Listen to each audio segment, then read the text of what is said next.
recognizing that visibility, as uncomfortable as it can be, is essential to moving the needle forward in business.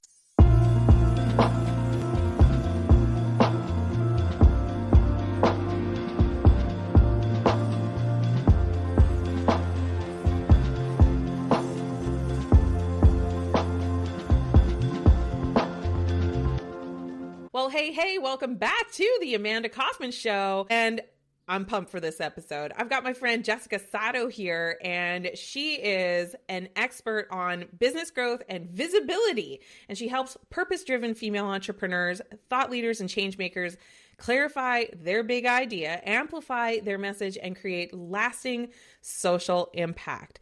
Now, on a personal note, I met Jessica through a business incubator that we're both a part of, and I was really impressed with how she very clearly and boldly claimed her expertise and her purpose in what she does. So, Jessica, welcome to the show. I'm so excited that you're here. Thanks for having me. I'm excited too.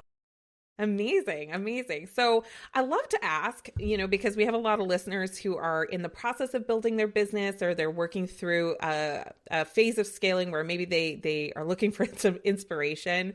What inspired you to pursue this as your business? Like, why do? Well, when you say why do this, I think the answer is different now than what it was then. So I've been an entrepreneur since 2012. And I sort of dabbled in it, I don't know, 2008 maybe.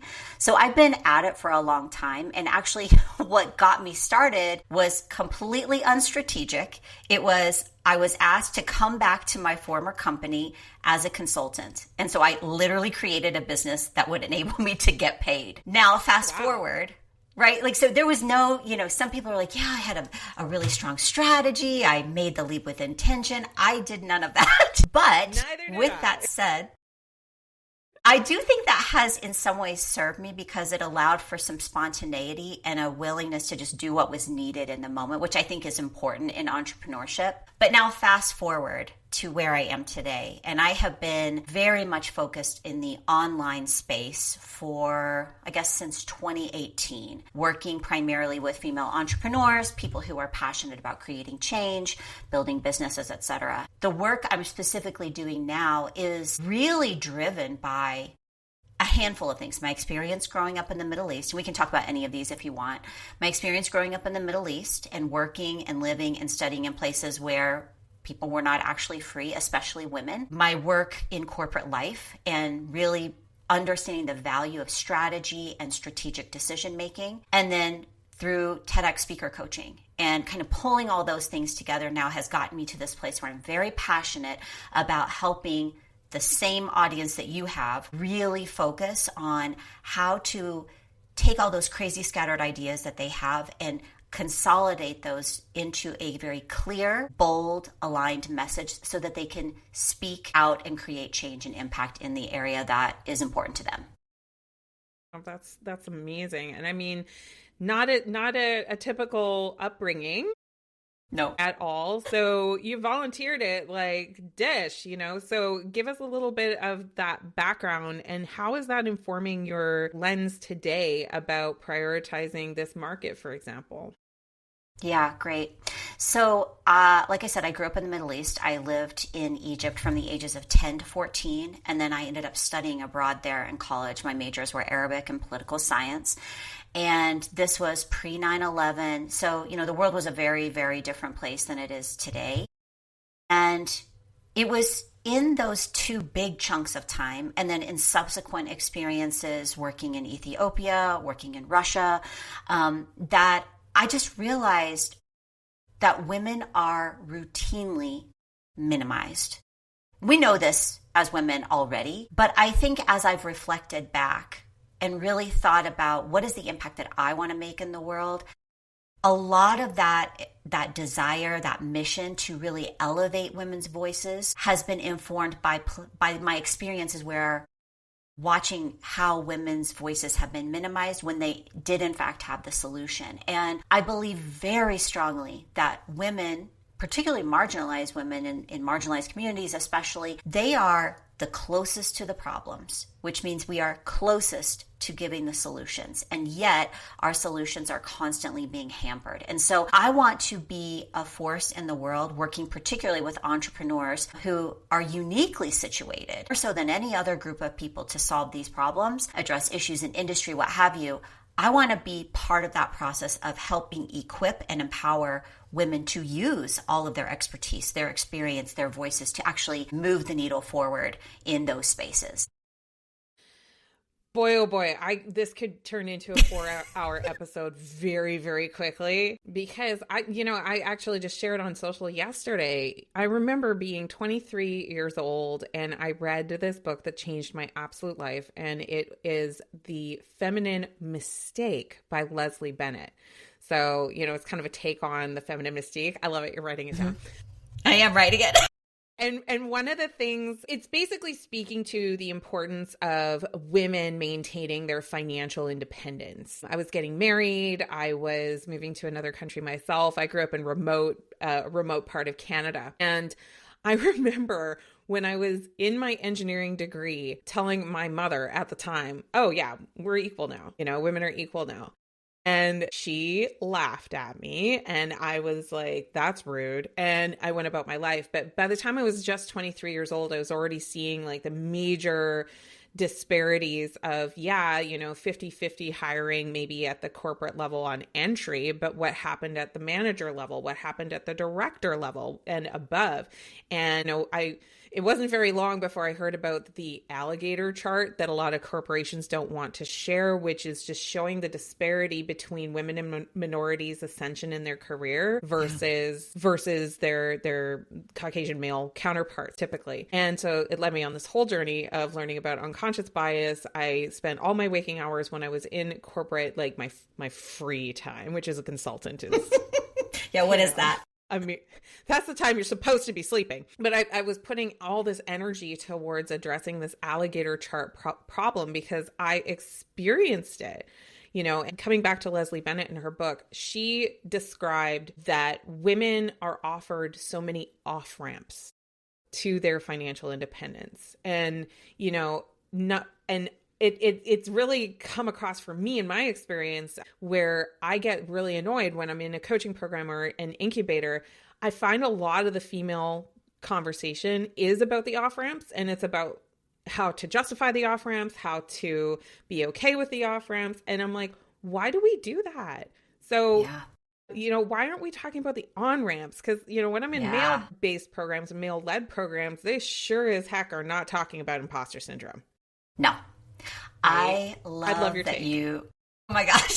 I'm like, okay, I got to rein it in here. So I love that you're talking about this because this is actually a little side story before I dive in. My husband and I joke about this a lot because I find myself in social settings gravitating toward men and being in the male conversation. Me too. And he casually asked me about this. And I said, I can't really pinpoint outright what it is, but I really like this sort of more strategic nature of conversation with men, which is sort of makes me cringe a little bit that I'm actually saying that out loud. But I think it's speaking to your point exactly, which is women have very much been conditionalized to kind of keep it into a box. We know how, in some cases, to play the game. And I think a lot of us are doing a very good job of doing that and working to kind of push those boundaries out. But it's uncomfortable to do that. And so I just think for a lot of people,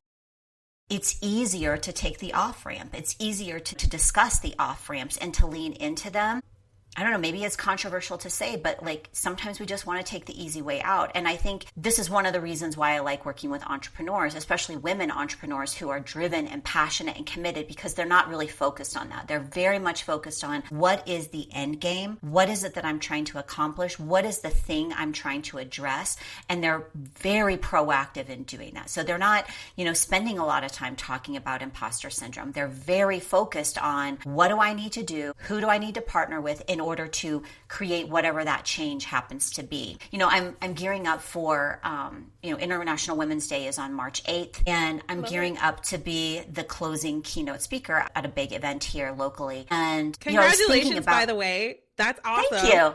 Thank you. And I've been thinking a lot about what is it that I want to talk about. And the focus is very much on investing in women's voices and investing in women's ideas. And I started to think about, well, what does that actually look like? And there's the normal conversation around we need allies, we need to partner with men, we need to sort of change the system. And I think all those things are true.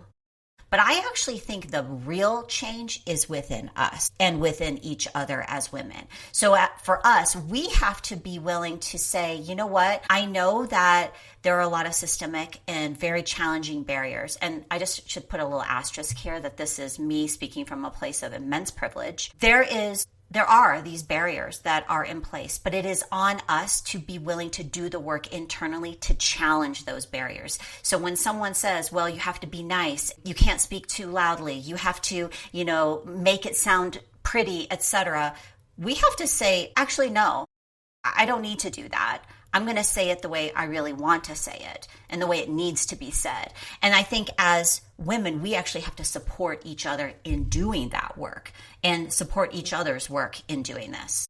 So, gosh, that was a long answer to your off-ramps. Dear listener, you are watching like some bestie business buddy formation happening like before your very eyes. I'm just so in love with Jessica. So, okay. I love this. And in response to the idea that we have to take so much personal responsibility, I've never said this out loud, and I'm so excited that you're getting this out of me. I realized somewhere along the way that because I was going to be my truth, speak my truth, i.e., I am a mother. Yes, I live in suburbia. Yes, I do have the different priorities. All of those things are true. Somewhere along the way, I accepted that when I chose to pursue being a business coach, I was automatically going to be at a disadvantage. And when I decided I was going to speak on strategy and on systems, that it was automatically going to make it harder for me to sell in that arena. And I chose to do it anyway because I want to buy from more women that are teaching me systems. I want to buy from more women who are teaching me strategy and how to think about things, not about how to survive the guilt of being a woman, but really, how do you set up key performance indicators for your business? How do you choose your priorities? How do you deal with talent management, acquisition? How do you do all of those things? I really would like to be having that conversation. And I have found that to be so challenging to find mentors that are having that more serious conversation. And I find that a lot of the female entrepreneurs that I've met along the way so far anyway, they reduce things down to simple explanations like, oh, that's masculine energy and you're in your feminine energy. And I'm like, that is a load of bullshit. Like, why is it that ugly men can be shown on websites and social media, but women have to go through 3 hours of makeup and hair to solve a pretty problem, an acceptable problem? And I was like, you know what? I'm gonna show up. I'm gonna be me, whether I'm all done up or not done up. I chose to do up a little bit today, but I did really just sort of accept that's not automatically going to be enrolled in by other people. So what's your take on that? Okay, man, that's spot on. It's interesting that you're saying this because a long time ago also, I worked in a male-dominated or male-saturated, as my colleague calls it, environment in the aerospace industry.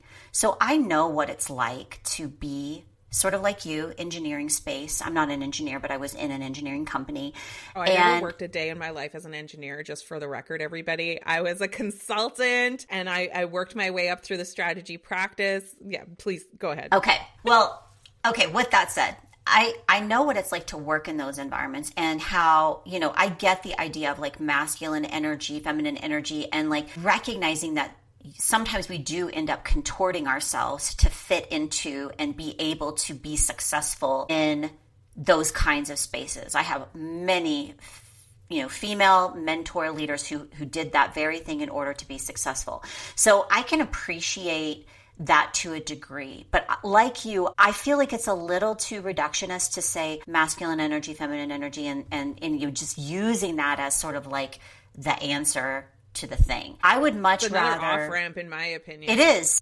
I would just much rather lean in and say, you know what, this is the thing I'm doing. And there's a lot of stuff, a lot of noise, a lot of barriers, a lot of things in the ecosystem. But at the end of the day, I was put on this earth for a reason, and I'm committed to making that happen. And I should also say, you know, I don't really subscribe to the idea of like we're going it alone. That's why I think, you know, organizations like the one we're a part of and other places where we're surrounded by people, particularly women who get it, who are equally committed, I think are so, so powerful, because we need that, you know, sort of that, you know, that force behind us to kind of keep the momentum going, and we can't do it alone. But a lot of that starts with each of us and our willingness to be committed to the larger picture. Totally. And I think one of the things that I found really challenging was learning to get picky, you know, learning to get picky about who are you receiving your mentorship from? What communities are you a part of? What conversations are you going to indulge with which friends, and which ones are you not going to participate in? Because you've got to have like a lot of clarity about where you're going and where you're headed. You know, I do feel compelled to mention, you know, Jessica and I, we met in a incubator. I don't host that incubator. I'll include the link below so that you can go check it out. It is for women who are generating at least $100,000 in their business so far. So it's not going to be right for everybody at every stage, but I want to make sure I include that in the show notes. Super, super cool. So Jessica, oh my gosh, I really could have a 4-hour episode with you. Seriously, but I am really curious, what are you working on next? And by the way, you mentioned your speech on International Women's Day. I actually closed my business on that day. I have it as a company holiday. It's amazing. I mean, it is on a Saturday this year, which is super nice that we can be celebrating that way. Saturday, yeah. But that's a really good nod. I mean, a recognition like this is a day for us and for change makers around the world. Yeah, totally. 1,000%. I need to check with my assistant. I hope we have Friday off. But yeah, like I just decided along the way that I was going to declare that day an observation for everybody on our team, and I'm really glad I did, because that. It's a big part of my story. So Jessica, what are you working on next? Yeah, so the work I'm very focused on, as you may have noticed, things are kind of a bit of a mess here in the US. And I'm finding myself really, really galvanized and focused on doing everything I can to support women's voices. So this is very much in alignment with the work I have largely been doing. But I've been thinking a lot about, you know, what does it take to get your big idea out there? So let me just say really quickly, when I say the word big idea, what I'm talking about here is not necessarily some Pulitzer Prize winning idea. It's not some brand new invention, although it could be. What I'm really talking about as a business owner is, what is your unique perspective or your unique point of view that challenges the status quo in your industry? So most of us as entrepreneurs have thoughts, we have perspectives on things that are happening in the industries that we're working in, that when we look at it, we think, yeah, I don't really agree with what I'm seeing here. You know, you see this a lot in the coaching industry. This is a great example where there is a lot of sometimes shady practices. There's a lot of inappropriate practices. And if you're just sort of going along with that, you kind of fit into the flow, right? Entrepreneurs who are using their unique perspective to challenge the status quo, for example, that's when they start to create demand. That's the thing that begins to differentiate them in the market. And so I really want to help people take all those, you know, I said it earlier, these like scattered ideas that are in our head, you know, and we have a lot of them because we are very nuanced people with lots of experiences and expertise that have shaped us into the people we are. But taking all of those scattered ideas and creating this very bold, aligned message and using that as a tool to help you create visibility in your business, to put you in a place where you are leading or engaging in conversations in your industry that do push back on the ongoing narrative, or, you know, are challenging a paradigm that we have sort of accepted as fact when maybe it's not. So the work I'm doing now is very much about helping people do that and then really building up visibility and recognizing that visibility, as uncomfortable as it can be, is essential to moving the needle forward in business, right? If we 100%.